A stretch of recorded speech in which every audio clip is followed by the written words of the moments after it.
پھر یا اللہ یا اللہ پڑھو. یہ اللہ کا ذاتی نام ہے جس میں اس کے تمام ناموں کی طاقت شامل ہے.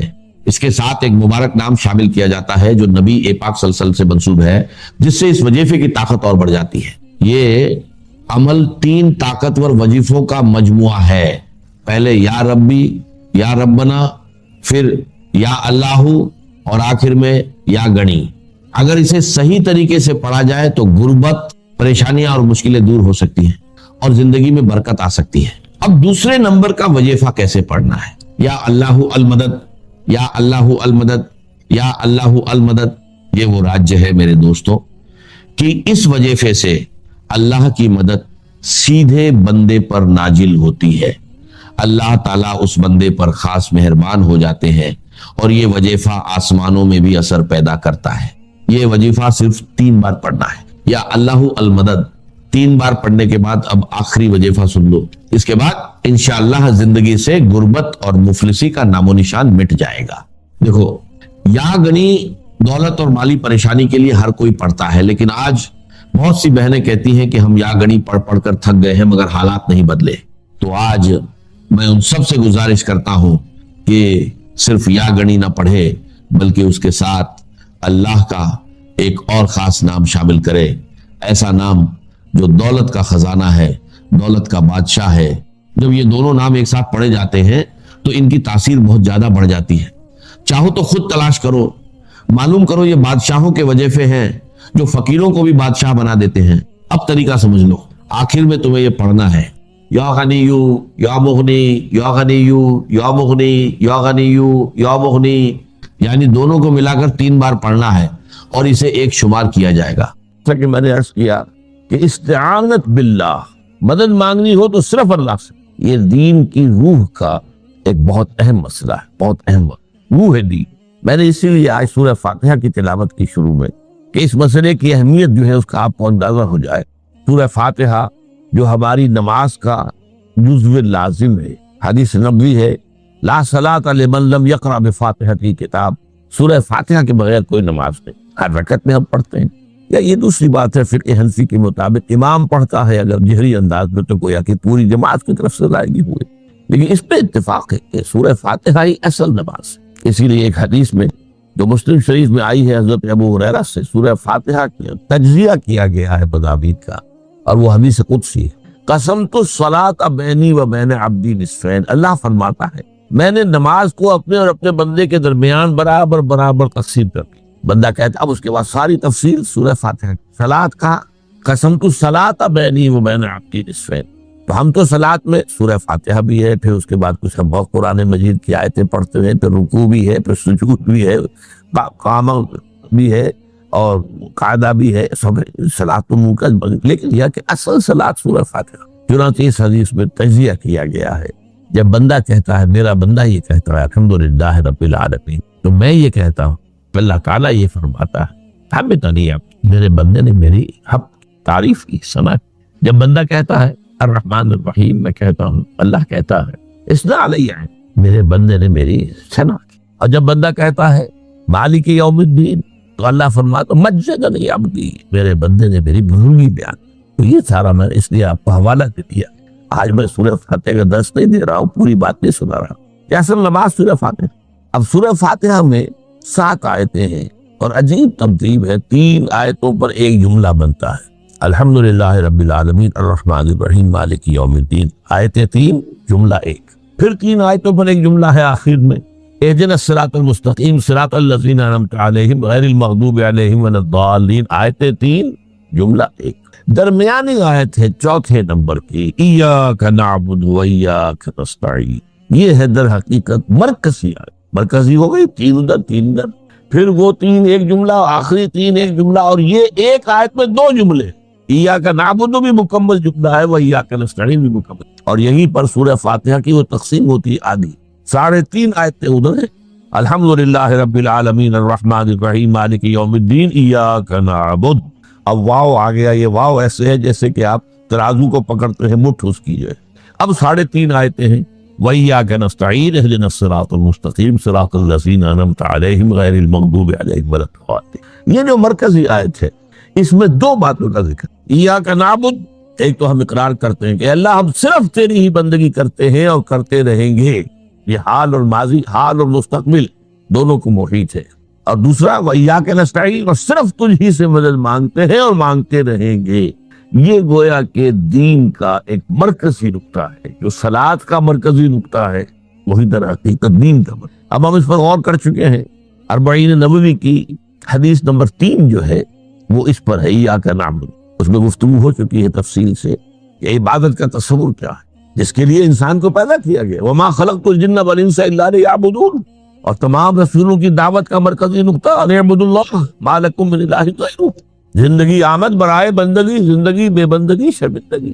اور اس میں جو کنفیوژن ہم نے پیدا کر دیا ہے کہ عبادت کو عبادات کے مترادف قرار دے دیا، نماز روزہ حج و زکوٰۃ یہ عبادات ہیں، وہ عبادت جس کے لیے ہمیں پیدا کیا گیا ہے وہ یہ چیزیں نہیں ہیں، وہ ہے پوری زندگی میں ہمہ تن ہمہ وقت ہمہ جہت اللہ کی اطاعت۔ ہر وقت نماز تو نہیں پڑھی جاتی، ہر روز روزہ تو نہیں رکھا جاتا۔ یہ جو کہا کہ میں نے صرف تمہیں پیدا ہی اس لیے کیا کہ میری عبادت کرو، تو عبادت سے مراد یہ چیزیں نہیں ہو سکتی۔ یہ در حقیقت اس عبادت کے لیے سپورٹس، جیسے 4 ستون ہیں ان پر چھت ہے، چھت کو سپورٹ دینے کے لیے ستون ہے۔ ستونوں کی معنویت بھی تب ہے جبکہ چھت ہو، ورنہ کیا کہیں گے کس لیے کھڑے کر دیے 4 ستون، پاگل تو نہیں کوئی، کس لیے؟ بٹ فور، جب تک کہ چھت کا تصور نہ ہو۔ شامیانے کے لیے 4 آپ نے بانس کھڑے کیے ہیں، کس لیے؟ اس شامیانے کو سپورٹ کر دیں۔ تو اب اس میں جو مضمون آیا وہ یہاں بھی آ گیا اس حدیث میں، تو قرآن مجید کی آیت میں إِيَّاكَ نَعْبُدُ وَإِيَّاكَ نَسْتَعِينُ، یہ ہے دوسری بات جس پر کہ آج کی ہماری مرکزی جو مضمون ہے وہ یہ حدیث، تجھ ہی سے مدد مانگتے ہیں اور مانگتے رہیں گے۔ اللہ تعالیٰ سے مدد مانگنا، اب آپ یوں سمجھیے کہ مدد جو مانگی جاتی ہے مختلف الفاظ استعمال ہو سکتے ہیں۔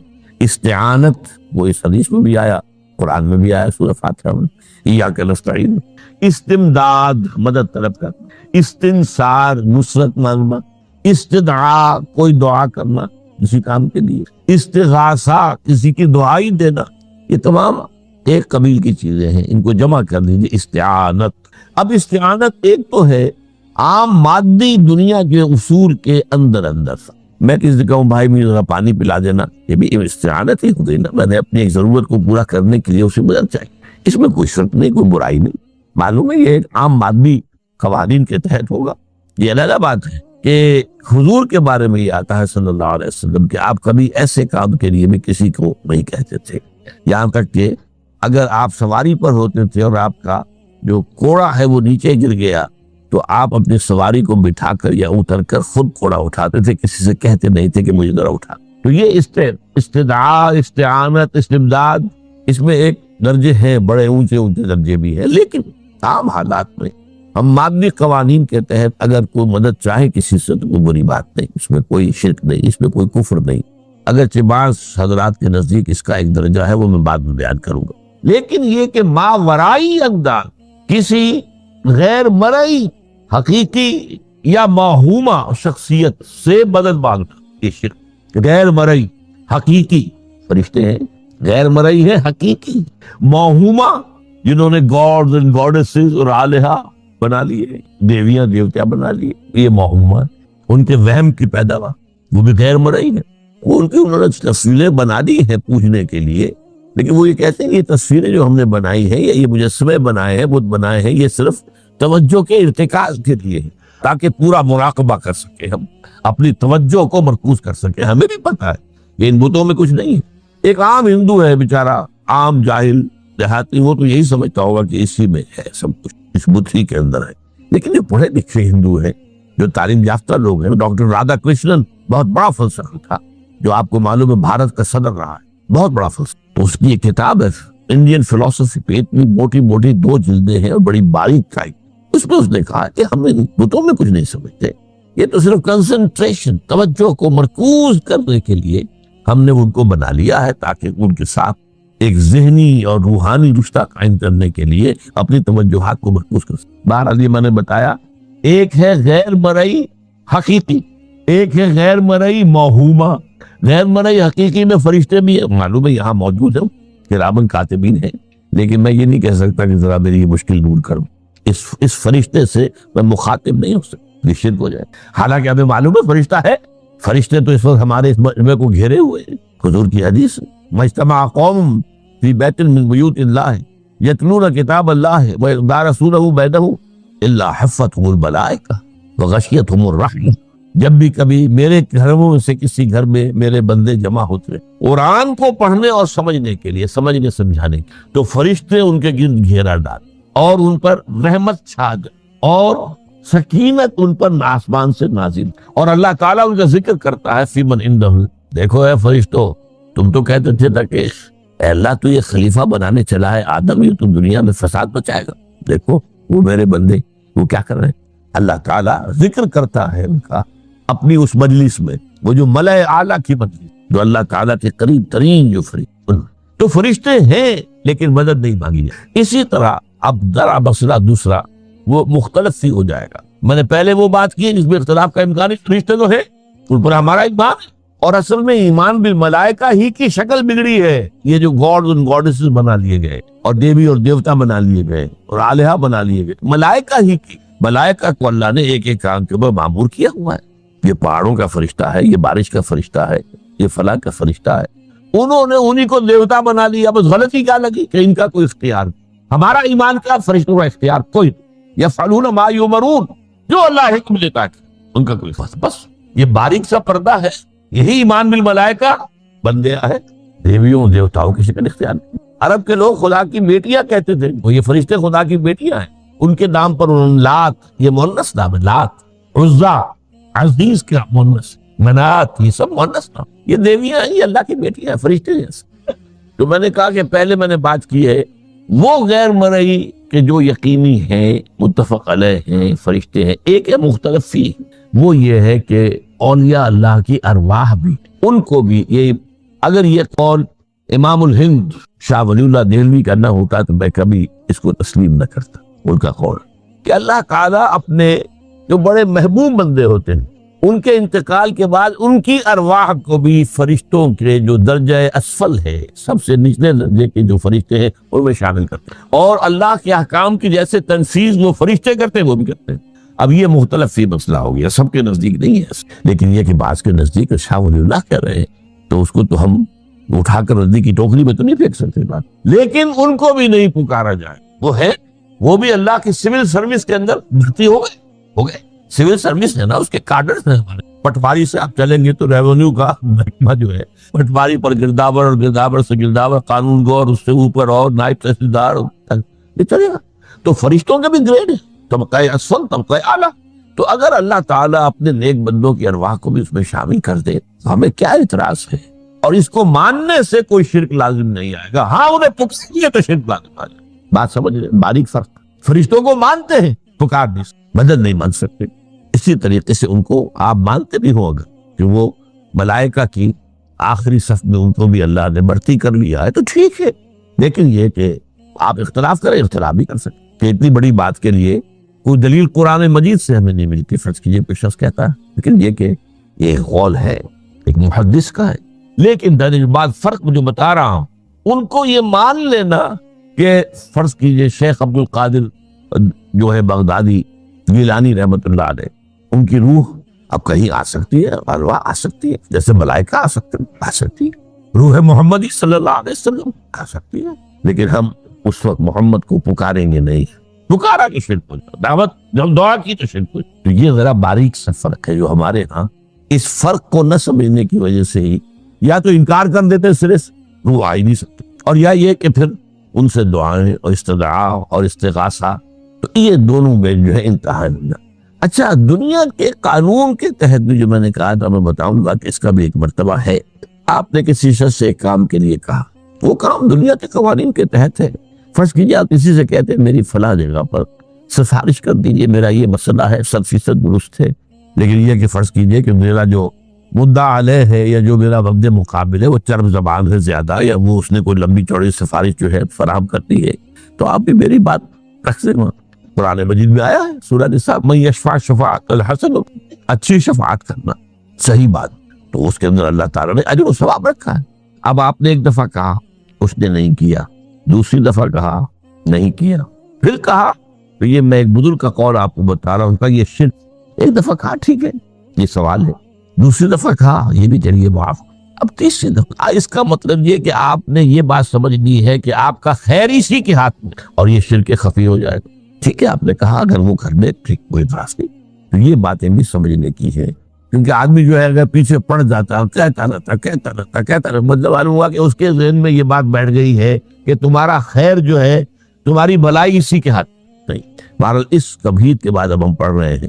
حضرت ابن عباس فرماتے ہیں رضی اللہ تعالیٰ عنہ، کنت خلف النبی یوما صلی اللہ علیہ وسلم، ایک دن میں حضور کے پیچھے تھا. اب پیچھے ہونے سے کیا مراد؟ گمان غالب یہ ہے کہ سواری پر، جس کو ردیف بھی کہتے ہیں. واللہ عالم یہ بھی ہو سکتا ہے کہ چلتے ہوئے پیچھے پیچھے چل رہے ہیں ادب کے ساتھ. چچا زاد بھائی ہیں لیکن عمر میں تو بہت چھوٹے ہیں، نوجوان ہیں. اس کیفیت میں حضور نے اب ان سے خطاب کیا، یا غلام، اے نوجوان، اے لڑکے کہا، اے لڑکے، وعلمک کلمات، میں تمہیں تلقین کرتا ہوں چند کلمات. اب یہ ہے حضور کا طریقہ تربیت و تعلیم و تزکیہ. وہاں کو مدرسے نہیں تھے، وہاں کو درس کی محفلیں تو نہیں ہوتی تھی. محفل تو ایک ہی ہوتی تھی ہفتے میں، اور وہ جمعے کا اجتماع ہے. باقی حضور کی صحبت ہے. فجر کی نماز کے بعد بھی آپ بیٹھے ہیں، صحابہ بیٹھ کے کچھ گفتگو ہو رہی ہے. اسی میں تربیت، اسی میں تعلیم، اسی میں تزکیہ. وہ علیحدہ ذکر کے حلقے جو ہے وہ ضربے مارنے کے لیے یہ تو نہیں سے، یہ تو بات کی ایجاد میں تو سب مانتے ہیں کہ یہ بات کی ایجاد ہے، یہ مصنون چیزیں نہیں. بہرحال حضور نے اے لڑکے یا اے بیٹے، جو بھی آپ اس کا ترجمہ کریں، میں تمہیں چند باتیں سکھاتا ہوں. مطلب کیا ہے؟ وعلمک کا کلمات، توجہ سے سنو، غور سے سنو، حفظ جان بنا لو. احفظ اللہ یحفظ، پہلا کلمہ، اللہ کی حفاظت کرو وہ تمہاری حفاظت کرے گا. اب اس سے مراد کیا ہے؟ عام طور پر سمجھا گیا ہے کہ اللہ کے احکام کی حفاظت، کوئی حکم ٹوٹنے نہ پائے، وہ تمہاری حفاظت کرے گا. اور ایک مفہوم یہ بھی ہو سکتا ہے، اللہ کو اپنے دل میں محفوظ رکھو، اس کی یاد سے اس دل کو، اس خانہ قلب کو خالی نہ ہونے، مستحضر رکھو اللہ کو، تو اللہ تمہاری حفاظت کرے گا، اللہ تمہیں یاد رکھے گا.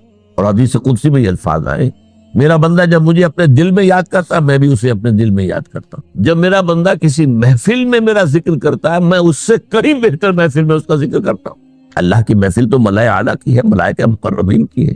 وہ جو امیر خسرو کا شعر ہے، وہ پتہ نہیں کس کیفیت میں انہوں نے کہا ہے، خدا خود میر محفل بود اندر لامکاں خسرو، محمد شمع محفل بود شب جائے کہ من بود. اے خسرو، رات میں جہاں تھا، وہ رات کوئی کیفیت تھی جو گزری ہے، وہ لامکان کی محفل تھی. اب مکان نہیں ہے، لامکان، مادی نہیں ہے. وہ اس کی محفل میں میر محفل اللہ تھا اور شمع محفل محمد تھے صلی اللہ علیہ وسلم. خدا خود میر محفل بود اندر لامکان خسرو، محمد شمع محفل بود شب جائے کہ من. بہرحال اللہ کو تم اپنے دل میں مستحضر رکھو، اللہ تعالیٰ تمہیں بھی یاد رکھے گا. دوبارہ فرمایا، احفظ اللہ تجدہ امامہ تجاہک، اللہ کو یاد رکھو تو اپنے سامنے موجود پاؤ گے. جب چاہو دعا کرو. وہ جو کہا ہے کہ دل میں ہے، جب چاہو مخاطب ہو جاؤ. دل کے آئینے میں ہے تصویر یار، جب ذرا گردن چھپائی دیکھ لی، کہیں دور تو نہیں. نحن اقرب الیہ من حبل الورید، تمہارے دل میں اللہ ہے تو کہاں جا رہے اس کو ڈھونڈنے کے لیے؟ اپنے دل میں. وہ جو بے دل نے کہا ہے، ستم استگر حوست کا شد کہ بسیر سر وہ سمندرا، تجھے غنچہ کم نہ دمیدہ در دل کشا بچمن درا. بڑے ستم کی بات ہے کہ تمہارا دل کہتا ہے چلو ذرا باغیچے میں چلو، پھولوں کی سیر کرو، یہ گلاب کا پھول ہے، یہ موتیا ہے، یہ سیر. ستم، بڑے ستم کی بات. یہ ستم کیا ہو گیا اس میں؟ ستم اگر حوست کا شد، تمہاری خواہش تمہیں کھینچتی ہے کہ بے سیر سر و سمندرا، سر و سمندرا ان کی سیر کرنے کے لیے آؤ. تجھے غنچہ کم نہ، تو خود ایک غنچہ ہے، تو خود ایک پھول ہے، اللہ کا بنایا ہوا اشرف المخلوقات. وہ اشرف المخلوقات سے بڑا کوئی پھول ہو سکتا ہے؟ تجھے غنچہ کم نہ دمیدہ در دل کشا، اپنے دل کا دروازہ کھولو. بچمن درا، اس کے اندر جو چمن آباد ہے وہ کیا ہے؟ روح. دل مسکن ہے قلب، قلب مسکن ہے روح کا. تو احفظ اللہ تجدہ امامک یا تجاہک، اپنے سامنے موجود. اذا سالتا فاسأل اللہ، اب آ گیا وہ مرکز کی بات. دیکھو جب مانگو اللہ سے، غیر اللہ کے سامنے ہاتھ دراز کرو ہی مت. ایک حدیث میں آتا، یعنی حرام نہیں ہے، دنیاوی قواعد اصول قوانین کے تحت کسی سے مدد چاہنا، کوئی سوال کرنا حرام نہیں ہے. وہ تو میں نے کہا کہ اس پر اصرار آپ کریں گے تو اس میں منہ پیدا ہو جائے گی، بدبو پیدا ہو جائے گی شرک کی. لیکن آپ سوال کریں، مدد لیں، اسی پر دنیا قائم ہے. ایک دوسرے کے ساتھ تعاون کے ساتھ. لیکن اونچا مقام کیا ہے؟ کسی سے سوال مت کرو سوائے اللہ. یہاں کر کے جوتے باندھنے کا تسمہ تمہیں درکار ہے تو بھی کسی سے مت مانگو، اللہ سے مانگو. کیا پتہ اللہ کس کے دل میں ڈال دے اور وہ آ کے تمہیں تسمہ پیش کر دے. ہوتا ہے ایسا، بسا اوقات ہوتا.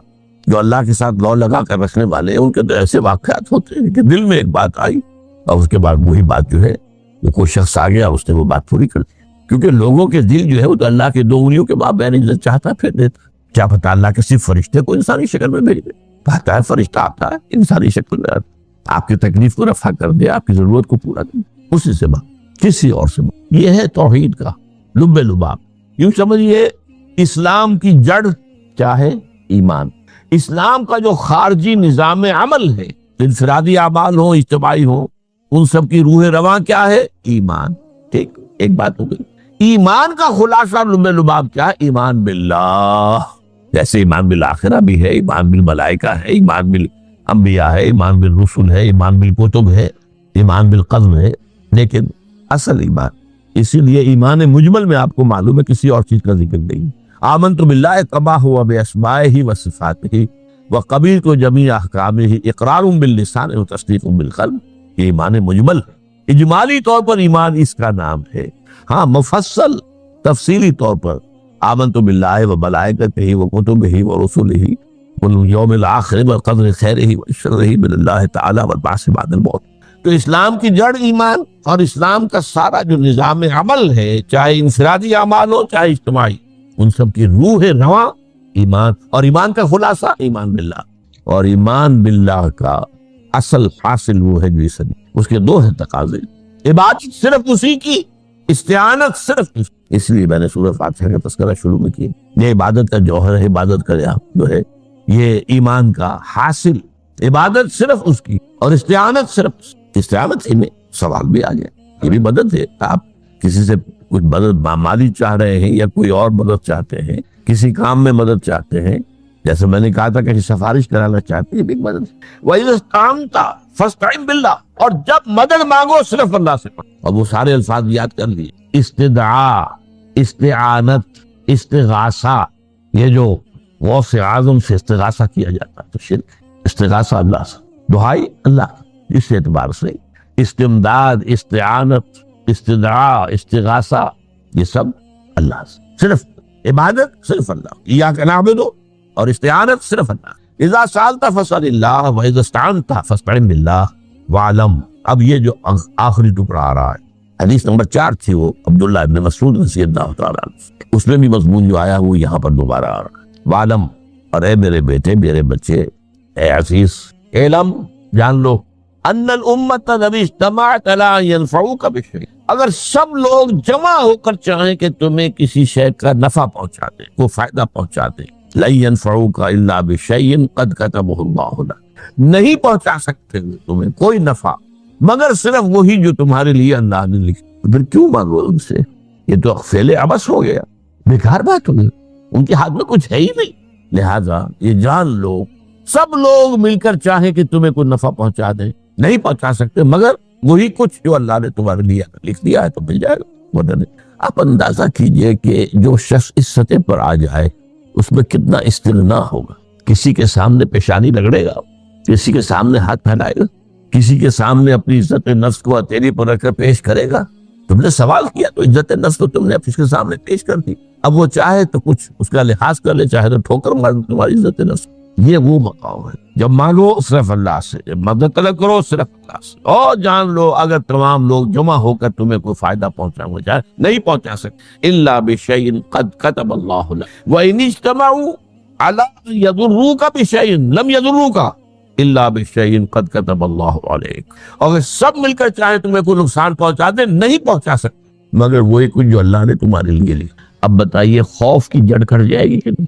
یہ جو ایمان جو ہے یہ خوف اور حزن دونوں سے نجات دلانے والی بات ہے. جو حقیقی مومن ہے وہ اللہ کا ولی ہے، حقیقی مومن وہ اللہ کا ولی ہے. اور الا ان اولیاء اللہ لا خوف علیہم ولا هم يحزنون. یہ اولیاء اللہ کو علیحدہ مخلوق نہیں ہے، وہ ان کے سر پہ سینگ نہیں ہوتے، انسان ہی ہوتے ہیں. لیکن حقیقی معنی میں مومن ان اعتبارات سے جو آج ہم پڑھ رہے ہیں، ایمان اس درجے کا پہنچ گیا تو اللہ کا ولی ہے. اور لوگ بھی خوف کس بات کا، کس سے خوف کروں؟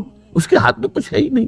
اور اگر کچھ اللہ نے میرے لیے لکھ دیا وہ آ کر رہے، چاہے میں لاکھ گڑ گڑاؤں اور اس کے سامنے کبھی یہ چھوڑ دے، اگر اللہ نے لکھا وہ آیا وہ تو آئے، تو کاہے کو اس کے سامنے گڑ گڑانا، کاہے کو جمبسائی کرنا اس کے سامنے، اور کسی کے ہاتھ میں کچھ ہے ہی نہیں، میرا خیر ہے ہی نہیں، کاہے کو خوشامد کرو اس کی۔ اور سنیے، رفعت الاقلام، دیکھو نوجوان، قلمیں اٹھا لی گئی ہیں، وجفت الصحف، اور جو رجسٹر ہیں صحیفے ان کی سیاہی خشک ہو چکی۔ یہ ہے وہ اللہ کا علم قدیم جس میں ہر شے لکھ دی گئی تھی، اس کی قلم اٹھا لی ہو گئی۔ وہ جیسے آپ کو معلوم ہے امتحان ہوتا تھا، 3 گھنٹے ختم ہو گئے، اسٹاپ رائٹنگ، بس اب قلم رک جانا چاہیے۔ وہ قلم تو تقدیر کا کاتب جو ہے وہ قلم اس کا اب اٹھا لیا گیا، اور جو صحیفے جن پر لکھا گیا وہ خشک بھی ہو گئے۔ یہ تو روایت ہے جو امام ترمذی نے جس کو روایت کیا، یہ متن ان کا ہے جو ہم نے پڑھا ابھی، اور ان کا قول یہ ہے کہ یہ حدیث حسن صحیح ہے، لیکن یہی روایت اور انہی راوی سے عبداللہ ابن عباس سے رضی اللہ تعالیٰ عنہما اور بھی محدثین نے کی ہے، تو اس میں سے ایک اور متن جو ہے وہ یہاں پر امام نبوی نے دے دیا ہے۔ اے فضل اللہ تجد امامک، یہ تو پہلا وہ ٹکڑا تھا، وقت جاہک تھا، یہاں امامک ہے، مطلب ایک ہی ہے، اپنے سامنے پاؤ گے۔ اللہ کی حفاظت کرو، اللہ کو دل میں، اللہ کی یاد کو محفوظ رکھو، گویا کہ اللہ کو مستحضر رکھو۔ ذکر اللہ کے معنی کیا ہے؟ استحضار اللہ فی القلب، یہ ذکر اللہ ہے۔ جنہیں ہم ذکر سمجھ بیٹھے ہیں وہ ذکر کے ذریعے ہے۔ اقیم الصلاۃ لذکری، نماز قائم کرو میری یاد کے لیے، نماز ذریعہ ہے یاد۔ یہ علیحدہ بات ہے کہ آپ نے 17 رکعتیں بھی پڑھ لی ہو جو عشاء کی، اور یاد آپ کو آئی نہیں کوئی، آپ تو ایک میکینیکل انداز میں جو ہے وہ اٹھک بیٹھک کر رہے ہیں، آپ کی زبان سے کچھ بھی نکل رہا ہے، تو اس کا آپ کے شعور سے، دل کی گہرائی سے کوئی رابطہ ہے ہی نہیں، وہ ذکر تو نہیں ہوا۔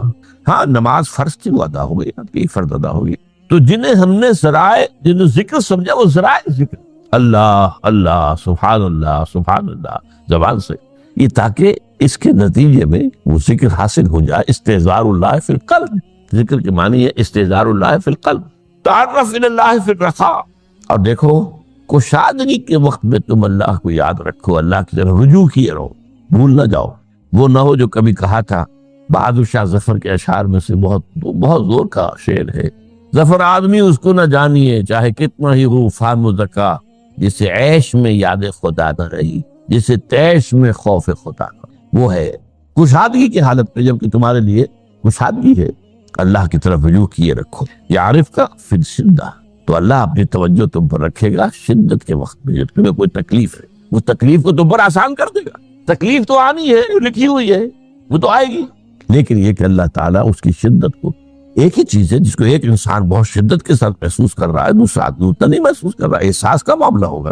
وہ تو اصل میں اگر انسان کی نرم کٹی ہوئی ہے تو احساس ہوگا ہی نہیں، پھر اسے ہی نہیں ہوگا۔ تو اس اعتبار سے اللہ تعالیٰ تمہارے لیے اس شدت کی کمی کرتے۔ وَعْلَمْ أَنَّمَا أَخْطَأَكَ لَمْ يَكُنْ لِيُصِيبَكَ، اور جان لو جو چیز تم سے چھوٹ گئی ہے، رہ گئی ہے، وہ ہرگز تمہیں ملنے والی نہیں تھی۔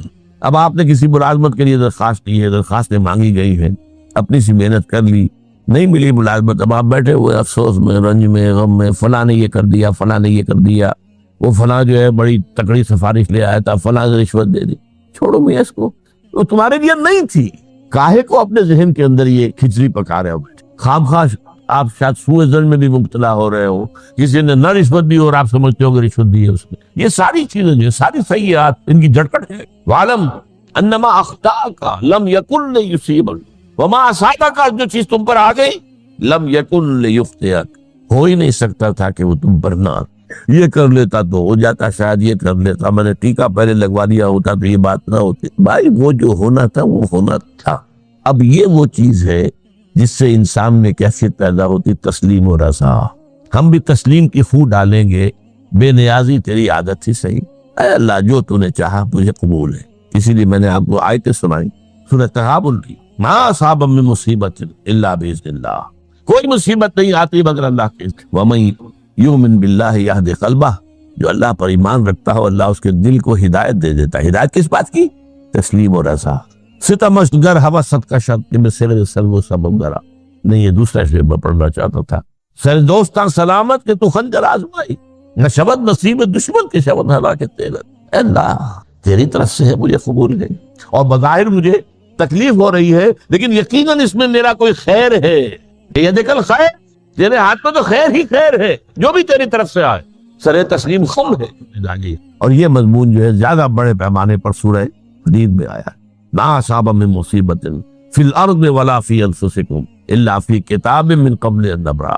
کوئی مصیبت نہیں آتی نہ تمہاری جانوں میں نہ زمین میں زلزلہ آ جانا، سیلاب آ جانا، کچھ اور زمین کا دھس جانا، یا یہ ہے کہ تمہاری جانوں میں کوئی بخار ہو گیا تو اور تکلیف ہو گئی، اچانک معلوم ہوا کہ انسان کو کینسر ہے اور کینسر بھی اب 3rd stage کو پہنچ چکا ہے. لیکن جو بھی آیا ہے وہ اللہ کے علم قدیم کی کتاب میں پہلے سے لکھا ہو. فی کتاب من قبل ان نبرأھا، یہ کتاب میں درج ہے اس سے پہلے کہ ہم اسے ظاہر کریں. اس کا نتیجہ کیا نکلنا چاہیے؟ لیکن لا تعصوا علی ما فاتکم ولا تفرحوا بما آتاکم. افسوس نہ کیا کرو جو تم سے جاتا رہے، چھوٹ جائے. کوئی عزیز فوت ہو گیا، کوئی موقع ہاتھ سے نکل گیا، ارے بھائی میں چوک گیا، بڑا موقع تھا، اب اس پر افسوس کر رہے ہیں. نہیں، جو چیز لیکن لا تعصوا علی ما فاتک ولا تفرحوا بما آتاک، جو اللہ تمہیں دے دے اس پر اتراؤ مت. وما اصابک لم یکن لیخطئک واعلم ان النصر مع الصبر. کا جان لو اللہ کی مدد صبر کے ساتھ آتی، جو آئے اس کی طرف سے جھیلو. زبان پر کلمہ شکوہ اور شکایت نہ آئے، اللہ سے شکایت کر، تسلیم و رضا جو تیری رضا ہے. تیری صحت ہمیں منظور ہے، لیکن اس کو مولانا محمد علی جوہر ایک مرتبہ جیل میں گئے، ایک بیٹی بیمار ہوئی، فوت ہو گئی. اس کے بعد دوسری مرتبہ پھر جیل میں گئے، دوسری بیٹی کو وہی بیماری، جیل میں اطلاع ملی کہ بیٹی کو یہ بیماری ہو گئی. تو خط لکھا اشعار کی شکل. اس کا آخری شعر یہ ہے، تیری صحت ہمیں منظور ہے لیکن اس کو نہیں منظور تو پھر ہم کو بھی منظور. ہم تو چاہتے ہیں میں بیٹی کے تو یہ شفا ہو جائے، اسے منظور نہیں تو پھر ہمیں منظور. وَعْلَمْ أَنَّ النَّصْرَ مَعَ الصَّبْرِ وَأَنَّ الْفَرْجَ مَعَ الْكَرْبِ. فرج، فراخی، کھل جانا کسی کا، یہ ہے کرب کے ساتھ، تکلیف کے ساتھ، تکلیف ہوتی ہے ساتھ. اللہ نے قانون بنایا ہے دنیا کا. اب آپ اندازہ کیجئے بچے کی ولادت میں ماں کو کتنی تکلیف اٹھانی پڑتی. آج کل تو فیشن ہو گیا ہے، سیدھے سیدھے جاؤ آپریشن کراؤ، تکلیف سے بچ جاؤ. لیکن یہ ہے کہ یہ بھی آپ کے علم میں ہوگا، وہ ساری تکلیف جیسے ہی بچے کو لا کر ماں کے برابر لٹایا ہے، ساری تکلیف پھر جو راحت اس سے میسر آتی ہے. ان الفرج مع الکرب وان مع العسر یسرا. اسی لیے میں نے وہ آیتیں بھی پڑھی تھی، ان مع العسر یسرا ان مع العسر یسرا. اس دنیا میں یہ اللہ نے نظام بنایا ہے، سختیاں جھیلنی ہی ہوں گی. لقد خلقنا الانسان فی کبد. ہم نے انسان کو پیدا کیا مشقت کے اندر، مشقت تو کرنی پڑے گی. کسی کی جسمانی مشقت زیادہ، کسی کی ذہنی مشقت زیادہ، مشقت سے چارہ کسی. تو یہ ہے ان مع العسر یسرا ان مع العسر یسرا. بارک اللہ لی ولکم فی القرآن العظیم ونفعنی وإیاکم بالآیات والذکر الحکیم.